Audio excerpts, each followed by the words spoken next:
Welcome to Episode 8 of the Schaefer Creative Podcast. This is the 5th edition of Conversations with Creatives and part 2 of my conversation with the talented young animator, Sam Cabanac. In this edition, Sam and I talk about social media, Instagram, and being a humble team player on an animation team.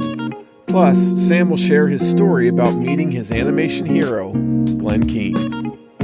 Schaefer Creative is a product of my family of 6, all of us pursuing careers in film or the arts. This is our place to showcase our art, document our growth, and share what we learned. We hope you'll find value in learning from our artistic convictions, our mistakes and successes, and the guidance we share as a family. In the Conversations with Creatives edition, I invite my friends, colleagues, and heroes to talk about their craft, their education, and professional life in their art. I'm animation director Todd Schaefer, the father, and your host on this edition of the Schaefer Creative Podcast.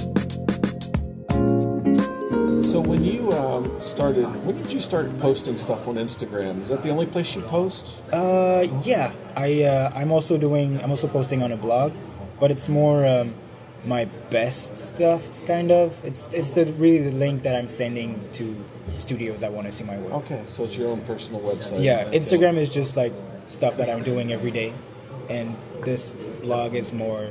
I have a Vimeo account too, so I'm posting animations here and there. But Instagram, that's the place where I enjoy to be. So, yeah. And this guy who found you, he found you through Instagram, or yes. through? Actually, I was the one grabbing him, showing him that I was able to draw his characters. So yeah, that's okay. basically. So you're doing fan art for him. I was doing fan art for him, and yeah. So it's really the trick on Instagram. You gotta grab what's coming. Like if you want to work on the Inktober, really do it and post and share. And you did everything on the Inktober. Almost. I am trying every day, but this Inktober I failed badly. Because I was really in my mindset like, do I want to do this day? No, I don't want to do it, so I'm not doing it. But I applaud people that can do the whole month, and I want to do it one day. I feel like I can. I don't want to lie to myself, but I feel like I can. But yeah, really, Instagram is a good platform to show yourself and share to other artists, discuss. Don't be afraid to send direct messages. Yeah. Too often we just see a like or a little comment like "good job." Yeah. I just want to like these comments. I don't want to reply to them. So direct messages are good. I've reached a lot of my inspirations there, and a lot of people reach me. So I think it's a good platform. Instagram. That's great. Yeah. I'm just now I've been educating myself in the past year on social media, and being an old guy, yeah, who remembers the rotary phone. I got you. And the TV channel that you had to go click, click, click, click, and then you hit UHF. Click, click, click. I remember that sound. I was about 5, I think, and then I just gave up and ran away outside and played the leaves. Yeah, of course. There was this one, I don't know, this one that just shut it down. Everyone was so excited about it. Yeah, this one. Yeah, because I remember I got on it, and you were the first one I tried to connect with, and I never looked at it since. Yeah. It does seem like there's room for another something that takes the best of Instagram and merges it with something more for artists. Mm-hmm. Yeah, maybe. Maybe you should try it. I'm not a programmer. Oh, yeah. That would be a huge failure. No, I don't think so. Yes, everything you touch turns into gold. No, it's not true. Oh yeah, it is. But yeah, so Instagram, thumbs up, 2 thumbs up for Instagram. Yeah, for sure. That's fantastic. So are you on Facebook or Twitter? Do you do those? Only to follow Glen Keane. Okay. Yep. Facebook, yeah. Otherwise, Facebook is out the door. Facebook is maybe for Messenger to talk with my family and maybe organize parties and it. But I'm not posting much on Facebook. And Twitter, I have nothing. I have 1 follower, I think, and I'm following Glen. And it's really more Instagram. Okay, it's all Glen Keane. Yeah, I think. So you met him, didn't you? I did meet him at last year's CTN. And it's actually a good story because I bought my ticket to the CTN, and I heard like a month later that he was coming, And then I just melted. I was like, oh my God, this is my chance. Because when I have an idea, I have to do it. Because I had the idea, maybe he's going to be there, so I'm going to prepare stuff, I'm going to prepare portfolio, blah, blah, blah. And then I had the confirmation 1 month later, and I was like, okay, it's happening. So on this night, he was presenting Dear Basketball, I think. First time I'm seeing him, he's on the stage, and I'm like almost crying, but I'm trying to hold up the tears, and so excited, and I'm barely listening to what he's talking about, because, yeah, basically he's talking about the same thing he's been talking about for 20 years, so I know it all, and I'm just watching him and telling to myself, I wish I could have 5 minutes with this guy, just to shake his hand, and check it on my bucket list. But at the end of the presentation, everybody's clapping, and the presenter is like, okay, so say bye to Glen, he's going back, and so basically bye-bye Glen. And I was like, no, I don't want to, I already saw the movie, I don't want to see it again, especially if Glen is not there. So the lights shut it down, and I feel like I was the only one so sad about this. And I stood up, and I went backstage. No, I tried to went backstage, but people just stopped me. So I had to do the whole turn. And I talked. I was the only one, like, leaving the room. And I talked with this security guy, and I begged him to please me show where was Glen, because I needed to talk to him. And he said, oh, maybe go to the back of the building. Maybe he's there. So I ran like never before. I ran. And I went backstage, and I went back up the building, and there was only like garbage cans and like trucks, and I was like, oh no, because I feel like he's a star, so maybe like a car would have picked him and he was already gone. So I was like, no, I gotta try everything. So I just opened the door and then run and then find another security guard and telling him, where's Glen? I just met him, and I just saw his talk. I really need to talk to him. Where is he? And he said, oh, maybe he's in the VIP room. Every speaker end up in the VIP room, so take a shot and go there. So I ran again, and I faced these two gorillas. These guys were like, no, we're not going in. I was in front of the VIP room, and I was like, guys, okay, I know I'm not impressive, but I came all the way from Canada. I really want to make this, I want to make this happen. I want to meet my legend. Please help me. And he was like, and I give this last sentence. I said, oh, I spent like 11 hours in my plane just to see this guy. And he looked right, he looked left, and he said, okay, go in. So I went in, and my heart was like beating so fast, and I was judging myself. I was like, do I look too tourist? Do I look like a student? Like, whatever. So I was hiding my posters, I was hiding everything, just making myself clean. And I tried to spot Glen in this room full of legends. I saw Aaron Blaise, I saw like Eric Goldberg, I saw everybody I knew. Oh my gosh. But I wanted to see Glen. So I was like, okay, where is he? I spotted him, and then I walked, and I feel like I walked really fast, but I don't know, so much was happening in my head, and I stood on his side, and then he turned, and I think I said, can I talk to you in French? Because I knew he was like almost fluent in French, and he said, yes, of course, bien sûr, tu peux parler français. And I feel like after that I just talked in English. I was so nervous, and we talked for about 5 minutes before like the whole crowd started rushing to get Glen. And I said, I really liked your presentation, and I like your work, and blah blah blah. And I don't remember what I said, but he asked me, since when do you draw? And I said, well, since I can hold a pen, basically. And he said, okay, that's good. And I said, what's the next step? What should I do to work with you? I want to work with you. And he said, I think basically just to get me off of his feet. He was like, oh, here's I want you to meet my assistant. And he pointed her at me and then signed my little poster. And then I went to his assistant and got her email. But and since then I try like 11 times every second to reach him. But someday I think I will. it's a little goal of mine. Yeah. But little did Glen Keane know that standing before him was Sam Cabanac. He had no idea who was standing there. Yeah.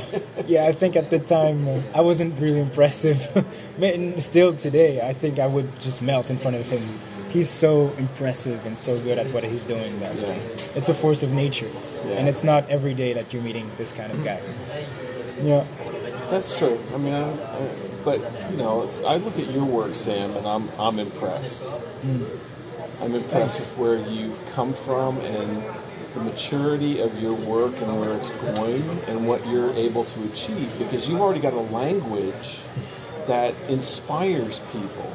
And I think one day you're going to blow them out of the water. You know, you're going to have little kids running up to you asking if they can speak to you in English. Wow. Hopefully I will have more time for them, like more than 5 minutes. But yeah, thank you for that. I think I will have to live up to these expectations now. Oh, I'm going to try my best. I'm not worried about that. It'll come. Thank you. You just need the projects that are more visible that will get you recognized for the talent that you have. And I'm going to wait for... And there I use the talent word. Yeah. Shame on me. Hard work and development. There you go. Yeah, it's too easy. It's an easy word. It's an easy word to throw around. Yes. For sure. Thank you. So where do you see animation heading? Are you happy with where animation is now? Do you see things moving in a different direction? I grew up with a lot of the classic Disney classics. I think I had them all with the golden age of animation, and I finished my my art school. It was 2 years ago, so 12, 16, and at that time there was still like sayings that 2D was dead or like not really there, but hope. People were hoping, and I think in these 2 years, with like new movies, like this new movie of Spider-Man, like Sony is gonna drop in the next weeks. It's gonna be so good, and Netflix is throwing so much money into 2D, and I feel like it's blossoming again. I think it was just sleeping, not dead, just sleeping, and now it's waking up. And I'm glad I'm here for that. Yeah, that no doubt. We need more of you. Well, thank you. Because that's a challenge now. The challenge now in this industry in 2D is finding the people who have the skill to be able to make these things come to life. Because there's so many kids who've gone through the 3D route, and that's all they can do because they can't draw. Right? Yes, right. Many of them, and they feel like it's the future, but really the future is telling a story, telling your story, telling actual and story about what we're living in the moment. So I don't think the medium is really a problem. Just what you want to say. Yeah. The industry has to be interested enough to do that stuff, to put the financing into it to make those things happen. But yeah, I lived the highs in LA, from the highs of 2D, and then I saw it plummet. Yes. And how did you feel about it? I knew it was coming, and at the time, I had been in advertising for so long, and I got burned out on advertising. So, and at the time, I decided, I'm just moving out of LA. I'm going to turn my back on animation. I'm going to go oil paint. So I spent 2 years in Maryland developing my oil painting. Yeah. And while it was dying, so when I saw it dying, I thought, okay, this is sort of a good timing on my part to be checking out. Cause I'm out of the ship. I don't want to die in the ship. But because I've gone back to Los Angeles, and a lot of the great people who I used to work with, they changed careers. They're photojournalists, they're doctors, they've gone into marine biology. I mean, you name it. They abandoned ship because they had to. There was nothing to support them. And a lot of them struggled to try to develop 3D skills at that time. And it was really hard, and it was a completely different way of thinking. They just gave up. Besides Glen Keane, any other influences? Oh, wow. Funny enough, I would name, like, of course, the Masters, James Baxter, Richard Williams, Walt Stanchfield, Dan Haskett, to name a few, Chuck Jones, all these guys. But I want to name the ones that are closer to me, like you, like Phil Lockerbie, Alain Seguin, Guillaume Blackburn, for teaching me. Because yes, it's important to have legends to look up to, but also people that are closer. And I feel it's so much easier to learn when you have them right there. You always want more, but you already have everything you need. So it would be sad not to notice it. Utilize. Yeah, that's a good point. I hadn't thought about that, but yeah, you utilize who you have. Yeah. And take what they can give. Yeah. They may not be able to. They may not be Glen Keane. But They are Glen Keane in some ways, and I appreciate that. So really focus on what you have now, and the simple things, the books you're reading. It's not so much of inspirational people, it's just inspiration in general. Yeah. If a piece of art inspirates you, go ask this guy. Like, what did you do? How did you work? Whatever. If the way someone talks is inspirational to you, go talk to this guy and learn from him. You don't need to have this, I want to sing like Celine Dion. Just start with, how did your mom make you feel like when she was singing to you at first place? Like, talk to her. Mm-hmm. I don't know. Yeah, little things. Just cherish the little things. Yeah. Not saying you're a little thing. I'm saying you're a big thing, and you're a simple thing, and that's good for me. Very kind. So if animation dropped out, what would you do? I would be in the creative industry, that's for sure. I like to sing. You like to sing? I like to sing, yeah. Really? I like to express myself with my voice. I like to play guitar, and I like sports, but not so much because it's not that creative. I want to create. I want to put some of me out there. Mm-hmm. So yeah, I think I would use my voice. I don't know why. So you go on the show The Voice? Maybe. We're gonna see you on there one day. Maybe. If really animation is shutting down, maybe. But right now, yeah, animation is really a much bigger voice for me. Voice, yeah. And a better one. Where do you see yourself in 10, 15 years? Oh, wow. That's a good one. I see myself hopefully still enjoying life. As a younger artist, I would say, I want to work in movies. I want to make an impact. That's a funny word, impact. But right now, it's just having fun through the present time, and maybe I'll stay in Montreal and I'll do my own thing, or I'll just work here and there to help friends, and I'll have a family, that's for sure. That's for sure. I want to have a family. Yeah, in 15 years, if I don't have a family, I will be sad. That's cool. I want to, raise a family, and so basically still cherishing the present time. Of course, the thought of a big movie, I want to try the feature film, but I don't want to try it because of what it's giving me. I want to try it because I want to touch as many people as I can touch. Yeah. So, in 15 years, I think I would like to have tried the feature film and have a family. That's It'll happen. That's my answer. I think it'll happen. Thanks. Hopefully, yeah. It's funny that you bring up that whole impact thing, because I think about that a lot, because I hear it all the time. Yeah. On YouTube, I want to have an impact. And I think it boils down to people. You just want to have a life that's not meaningless. Yes. That's what it boils down to. That's exactly I want to do it. work that's meaningful. Exactly. And that's it. If you start thinking about impact, though, impact sort of takes you over a different edge. Oh, yeah. You know? How would you have an impact? You're making an impact just by talking to people. Every day you're making an impact. Yeah. So don't wait for this big one. You're never going to reach it. Yeah. So focus on what you're doing now. Yeah. With people, listen to the conversation, and just cherish the present. I'm just saying that all the way. all the podcasts, but it's important. I Yeah, think. you got to do that. You have to focus on what you're dealing with now. Yeah, exactly. Without being too presumptuous about the future. Yes, the impact, I think, is every day. Yeah, focus on what you can do today. So, is there anything you'd like to talk about that we haven't talked about? Oh, yeah. I heard you in the previous podcast, you were asking, what would you say to a younger version of yourself? Yes, exactly, yes. Good. Yeah. So, let me ask it. Go ahead. What would you say to a younger person who wanted to get into animation? Okay, so what I would say would be take your time.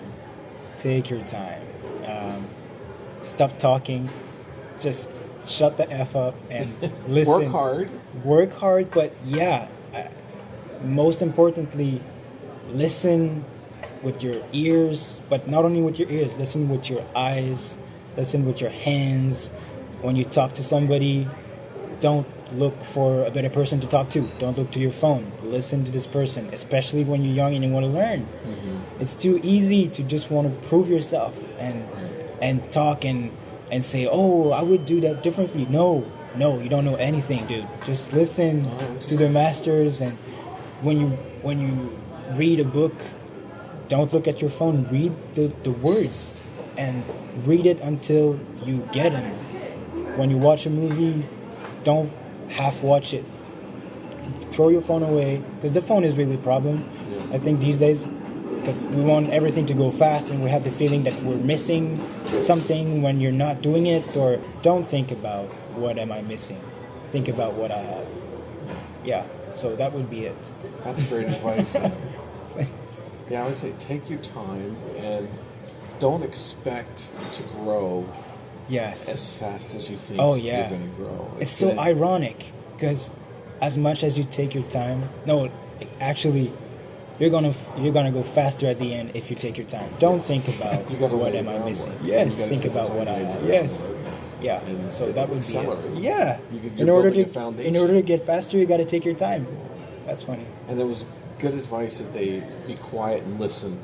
Because it's easy to come in as a youngster and think you know everything. In fact, I think that's the default. Oh yeah. You come in, you know everything. You need to be like a sponge, and you need to be swollen. Oh, absolutely. You wait till you're swollen and you can't take anymore, and then you start doing your own thing and making your decisions, and then you're doing it with more humility and not being an arrogant little pain in the side. We all have words in our heads. And you're actually becoming a contributor rather than an irritant in the system, because it's a collaborative medium ultimately. Yes, it's not just you. I mean, nobody wants to be at the NFB all their life doing their own personal project, right? We want to do projects and then go on to the next one. We get exhausted on a film, right? Yes. You spend a few years on the film, you're ready to give it up. You've had enough. Yes. You can only do that if you have a team of people that you work alongside with very well. You know? Yes. Because I feel that exhaustion myself. Take your time. Take your time. Gotta take the time. That's good. I think I talk way too much for my age. No, not at all. Not at all. That's why I got you on here. Oh, thank you. Yeah, well, I was actually asking me why me? Why me? What do I have to say? Why you? Because you are representative of the ideal student. I would say, if only more students coming out of school were more like you, because I mean, you came out of school with a very healthy understanding of animation and ability to back it up. And then you got into a work environment and you were completely humble, talking to people, listening, taking all the criticism very well and trying to make things work better rather than throwing up your hands and complaining, oh, why are we changing this? You were doing it very well. Thank you. And I mean, for all the students who come out who are complaining, the one who could have been complaining justly would have been you. Thank you so much, Todd. It means a lot. Thank you. I appreciate your work, Sam. I appreciate working with you, and every day I'm like, what am I doing? Why am I still at home? I should learn from this guy. Yes. And yes, we have a seat for you. yeah. The moment you want to come back, Sam, thank you for your time. Thank you for having me. It was great. It was awesome. Next week, as the holidays approach, Melissa and I are going to talk about one of my past projects. And right before the new year, I'm going to wrangle my family together to discuss where we are as a family in our creative pursuits and what we hope to accomplish in 2019. My first guest on Conversations with Creatives in the new year will be Michael Greenholt, who I had the pleasure of working with on a Warner Brothers project that will be released in November 2019. He's now an animation supervisor at Disney TV. This is not a podcast you're going to want to miss. Thank you for joining us on this edition of the Schaefer Creative Podcast. You will find show notes for this episode and more information about Schaefer Creative at schaefercreative.studio. Music is by Lee Rosevear.